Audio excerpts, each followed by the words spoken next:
The chandeliers glitter like captured stars, scattering light across the ballroom I spent 6 months designing. 6 months choosing every flower, every ribbon, every guest table layout. 6 months believing tonight would remind Ethan of us, of the love we once swore would survive anything. I'm Aria, at least that's what my friends call me, and today is my 5th wedding anniversary, and also my husband's birthday. My marriage with Ethan Blake has been a sweet, bitter experience. 7 miscarriages, until Emma, our adopted daughter, showed up. The moment I step into the Blake Tower ballroom, my heart sinks. Something is off. The monogram projected on the wall is strange too. Not the EB plus AM I approved, but EB plus LH. My stomach flips. Ladies and gentlemen, thank you all for coming today. Today is not just my birthday, but a remarkable day in my life, and I have an announcement to make. My life would not have been this pleasant without this single person.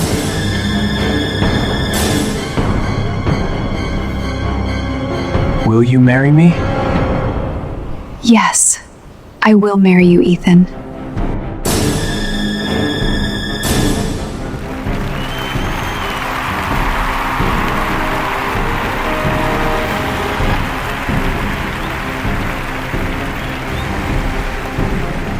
After sacrificing 5 years of my life, time, energy, and money into this marriage,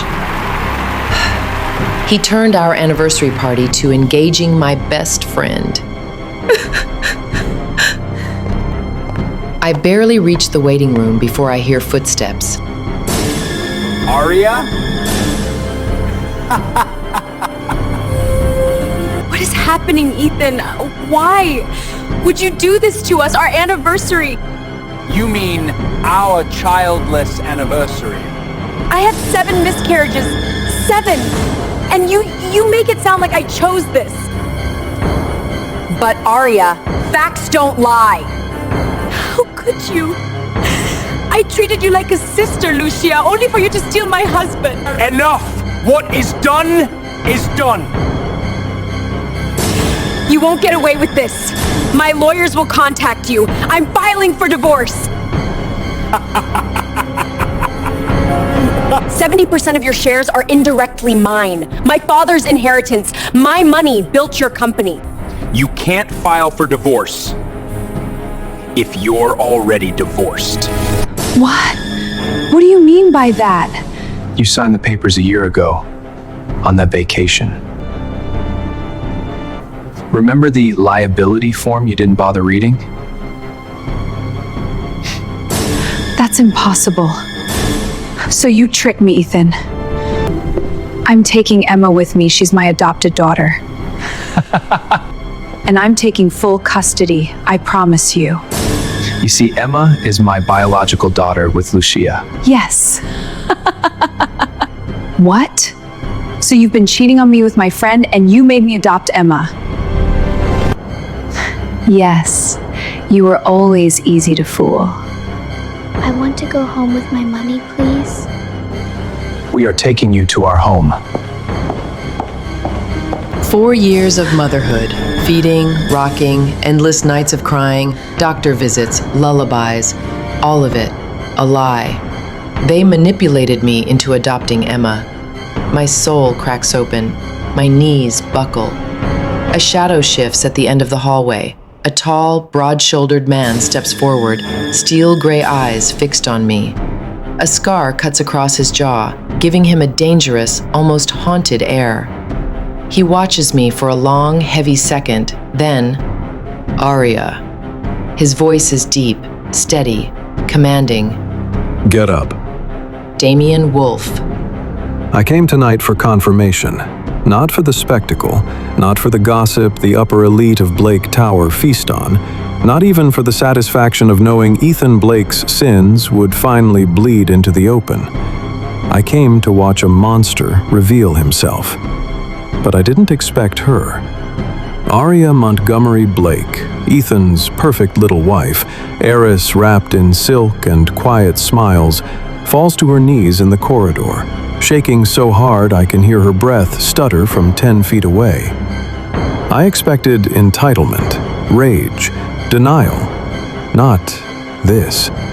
Not a woman trying to hold herself together with shaking fingers as her world is ripped out from under her. Not the raw, unguarded heartbreak of someone who had believed in love far longer than her husband deserved. And it hits me. She didn't know. Not any of it. For the first time in years, something inside me flickers, a strange, unwelcome thing.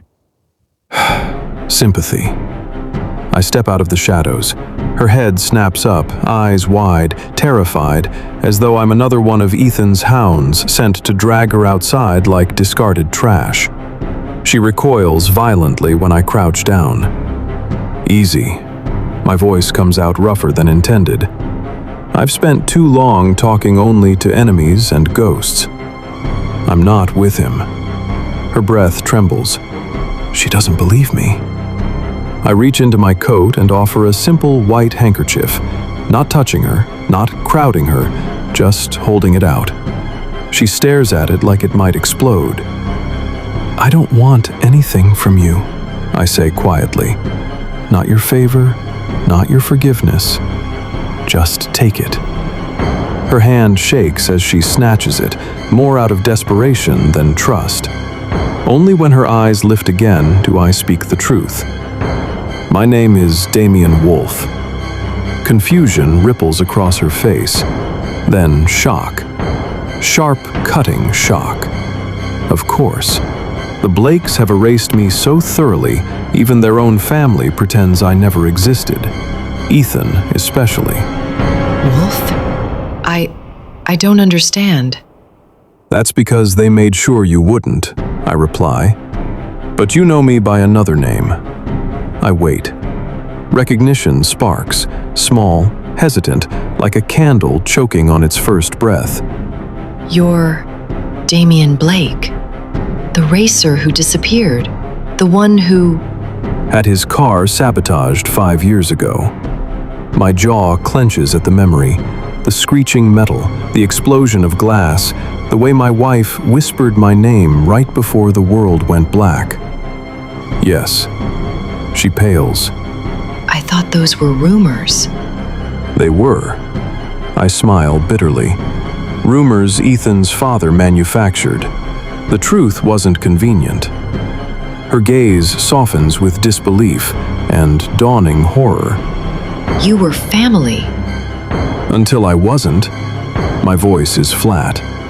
After the sabotage, your beloved husband's father threw me out of the company I helped build. No compensation, no support.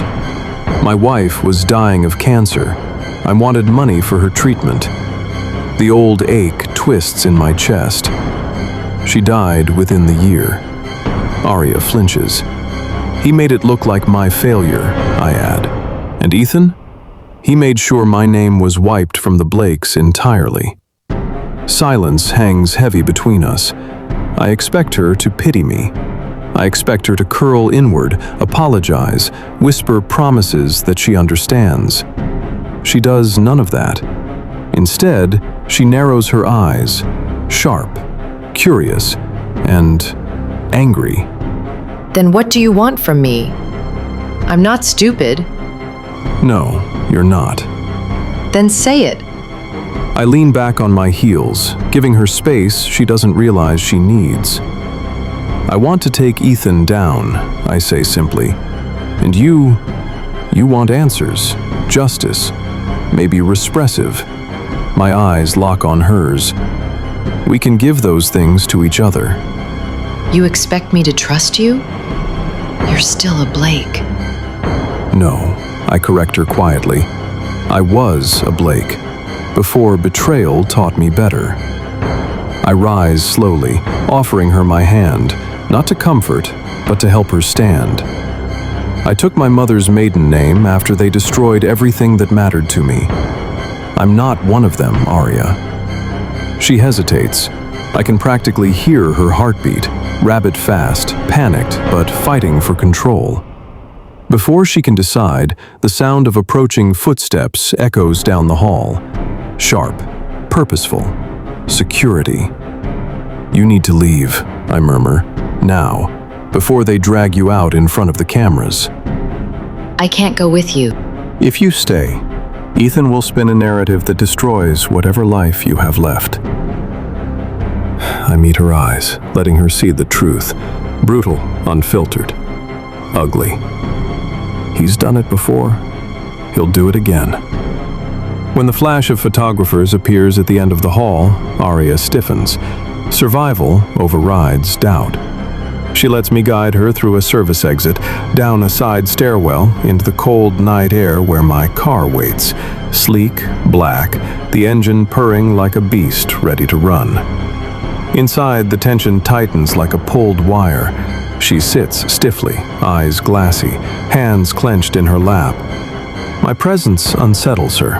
I can feel it. Good. Fear sharpens judgment. I grip the wheel, exhaling once before speaking. Aria. She flinches at the sound of her name on my tongue. I don't soften my tone. Ethan didn't just betray you. I shift, letting the shadows catch the angles of my face. He destroyed my life too, and my stepbrother, his father, helped him do it. She goes still, frozen, breath caught between disbelief and fury. I turn toward her fully, letting the truth settle heavy and irrefutable in the space between us. If you want to destroy him, my voice drops to a low, deliberate promise. You're going to need me. The car door shuts with a muted thud, swallowing me inside Damian Wolfe's world. A quiet, dark interior that smells faintly of leather and cool winter air. The windows are tinted, the dashboard minimal, the engine humming like a contained beast. But none of that matters, not compared to the words still echoing in my skull.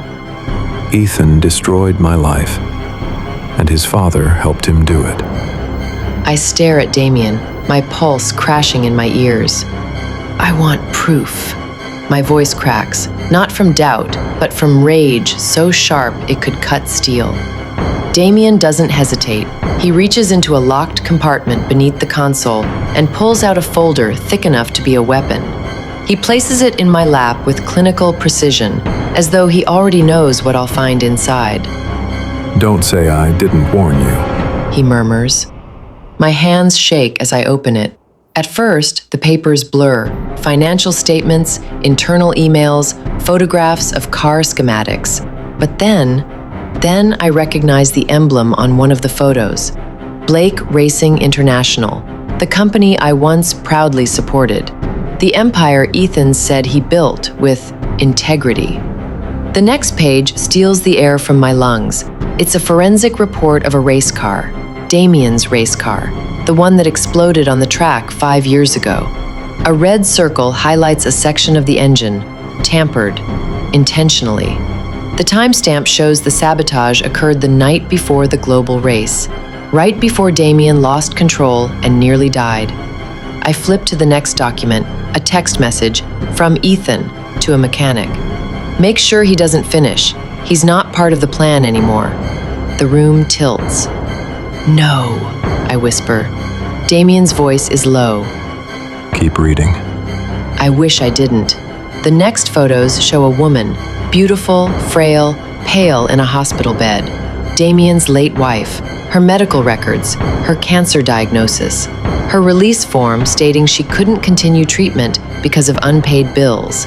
Bills Damian should have been able to cover if he hadn't been cut off by Ethan's father and framed as incompetent. My heart splinters for a man I barely know. For a moment, I forget to breathe.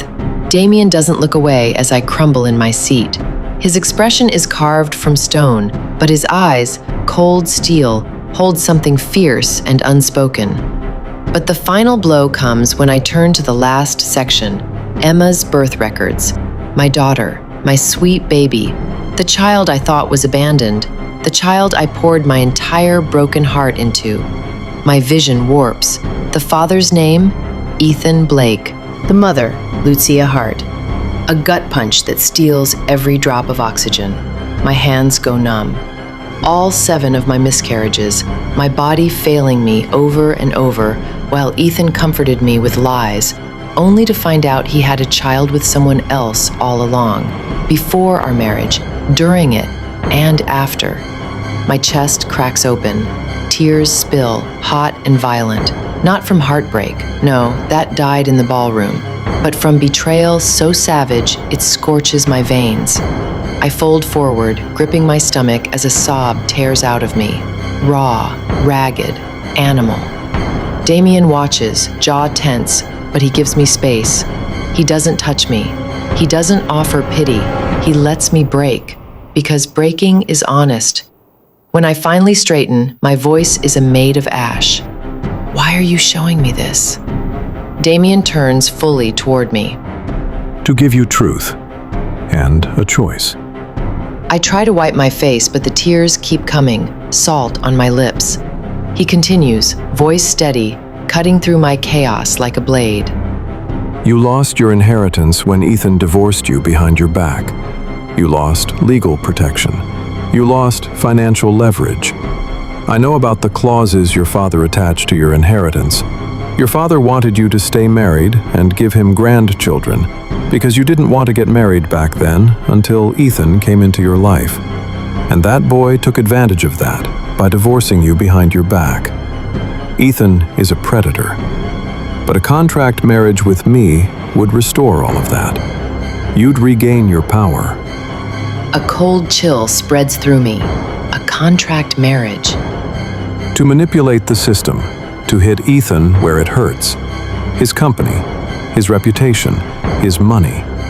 With your inheritance returned, you could take back control. Shares, influence, public narrative. His voice is calm, calculated, logical, deadly. Together, we could destroy Ethan Blake. But you approached me tonight, because you needed something. Yes. He doesn't pretend otherwise. I want my seat back at the table. I want the Blake empire exposed, and I want Ethan to choke on his own downfall. I recoil, hands still shaking. No, I breathe. Absolutely not. I shake my head, pushing the folder away as if it burns. I don't trust you. You're one of them. His jaw ticks once. Trust isn't required, only purpose, and a shared enemy. So you want to use me? And you get to use me too. The worst part? He's right. But I'm done being used. Used, manipulated, lied to, controlled. My entire marriage was a cage disguised as devotion. I'm done letting Blake men run my life, I snap. My fury finally stabilizes me. Before he can answer, I shove the door open and stumble out into the freezing night. The wind slashes my face, whipping my gown around my knees. Aria? Damian calls, but he doesn't chase me. Listen to me. Ethan won't let you walk away without a fight. He'll smear you in the media. He'll take Emma. He'll... I'll handle it, I shout back, though I'm trembling. I can fight on my own. He leans against the car door, shadowed and unmovable. Ethan thrives on destroying people alone. You're safer if you form an alliance with me. I ignore him. I walk away.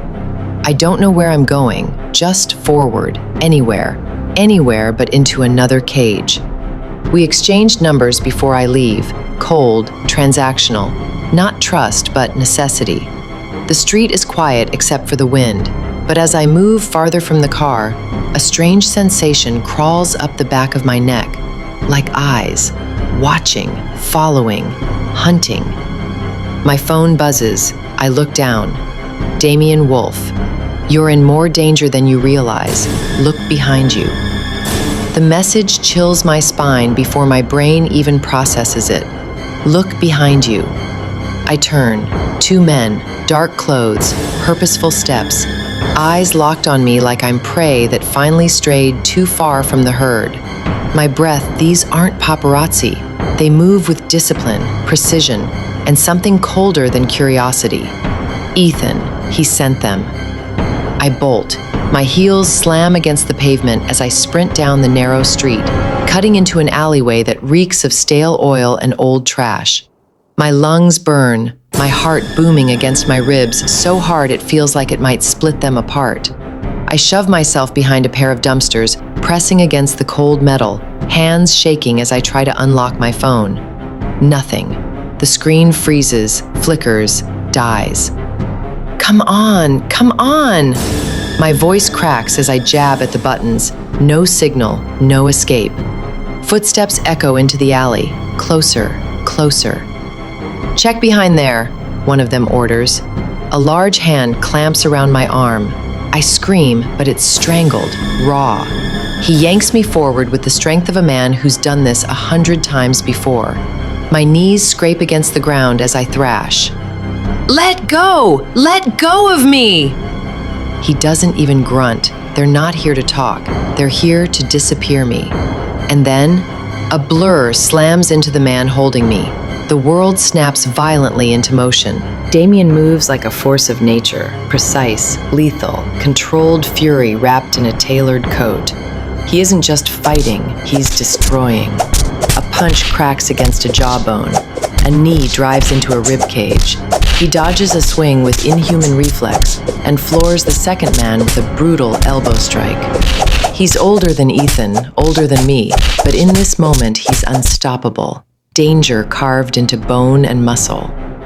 Seconds later, both men are on the ground, groaning, struggling to breathe. Damian grabs my wrist, pulling me upright. Get in the car. I'm too stunned to resist. My body trembles, shock swallowing every thought as he practically guides me, shoves me into the passenger seat. The door slams shut, the world muffles. My fear mutates instantly into rage. You planned this. You wanted me scared. You wanted me desperate. He whips his head toward me, eyes blazing. If I wanted you desperate, Arya, I wouldn't have saved you. Maybe you needed witnesses. Maybe you wanted to be the hero.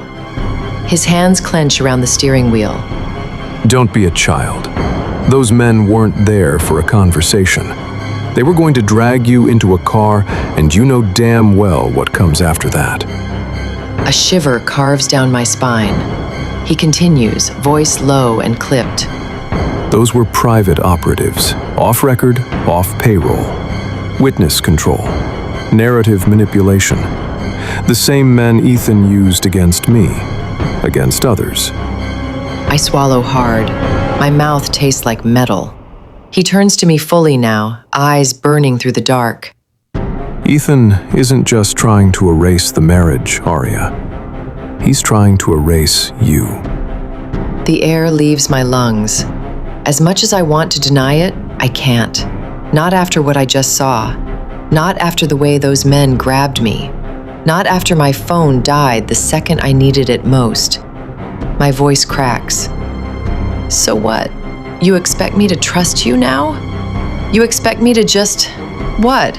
Follow your orders like some soldier in your private war? I expect you to think logically, stay alive. And right now, you won't live through the night on your own. I look away, blinking hard. For the first time, I feel how fragile I am, how completely exposed. How long? How long has he been planning this? Damian's answer is immediate and merciless.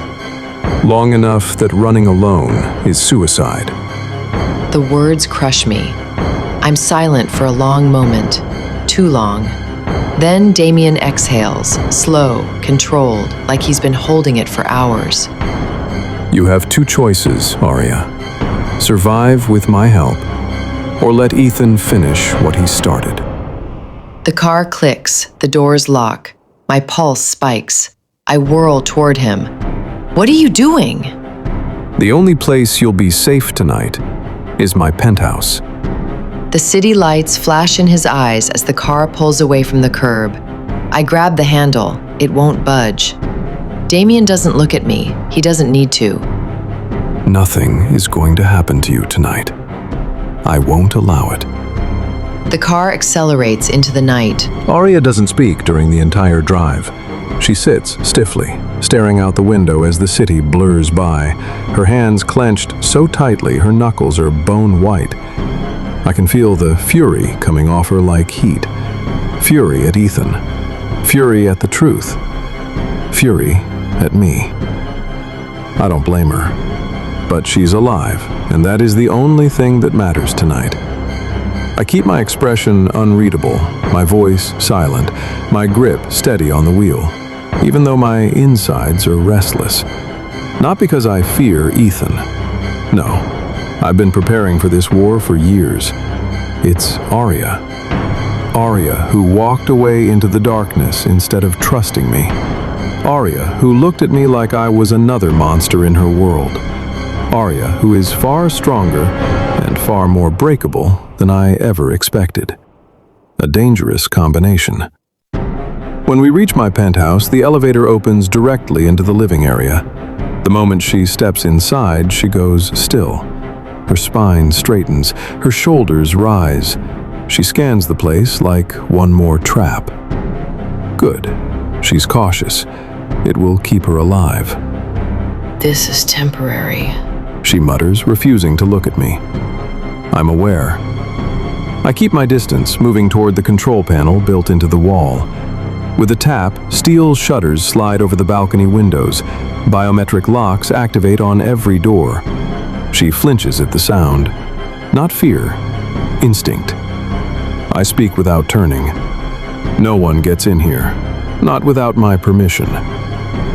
And no one gets to you, I don't say. I call Victor, my top security lead. 2 hostile operatives neutralized. Tighten the perimeter on my building. Top floor only. No one enters without clearance. Yes, sir. Next, I call my hacker, Mira. I need Arya Blake scrubbed from every live tracking system. Bank pings, phone logs, security comrasks, all of it. Arya looks at me sharply then. You can do that? I've been ready to do a lot of things, I answer coolly, for a very long time. Her expression shifts, fear, confusion, the beginning of realization.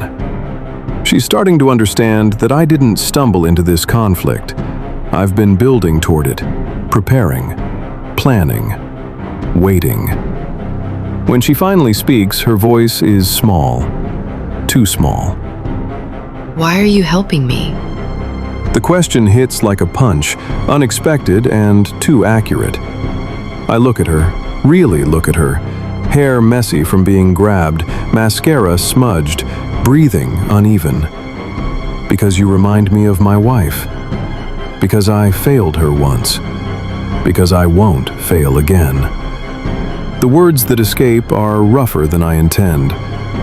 Because I know what it feels like to lose everything. She looks shaken, not because she pity-likes me, but because she hears the truth buried underneath. She disappears into the guest bathroom after that. The door shuts, the water starts. I exhale slowly. I don't like the way she makes me feel. Too raw, too human, too awake. I give her space, let her breathe, let her fall apart if she needs to. 20 minutes later, I knock. Arya? The door opens after a pause. Her eyes are red, her hair is wet, her face is stripped bare of every defense she wore earlier. She looks like someone standing on the edge of a cliff with no idea how far she might fall. I hold out the clothes, soft sweats, a loose tee, nothing form-fitting. Here, they'll fit well enough. She hesitates before taking them.